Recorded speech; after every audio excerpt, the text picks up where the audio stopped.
అస్సాంలో భారతీయ జనతా పార్టీకి ఒక కొత్త సంక్షోభం వచ్చింది. అయితే గెలుపు గ్యారంటీగానే కనబడుతోంది. కానీ ఆ గెలుపుని చెడగొడతారా? లేకపోతే ఆ గెలుపులో మాకు పాత్ర ఇవ్వలేదని అసంతృప్తో తెలీదు. పలువురు సీనియర్ బీజేపీ నేతలు తమకు టికెట్ దక్కపోవడంతో ఆగ్రహంతో ఉండటం ఒక ఎత్తైతే 20 అసెంబ్లీ స్థానాల్లో రెబల్స్ పోటీ చేస్తున్నారు. బీజేపీకి గ్యారంటీ గెలవాల్సిన రాష్ట్రం ఇది. ఎందుకంటే ఇప్పుడు 5 రాష్ట్రాల ఎన్నికల్లో బీజేపీ నేరుగా అధికారంలో ఉన్నటువంటి రాష్ట్రం ఇదే.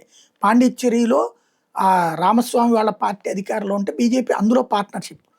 మిగతా 3 చోట్ల అసలు బీజేపీ ప్రతిపక్షం. అట్లాంటి చోట్లన ఇప్పుడు జరుగుతున్నటువంటిది.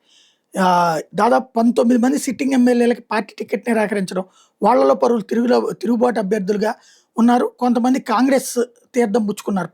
ఇలాగా జరుగుతున్నటువంటి వేళ ఇంకో పక్కన ఏజీపీతో కలిసి పోటీ చేస్తుంటే ఏజీపీలో కూడా లోకలోకలు నడుస్తున్నాయి.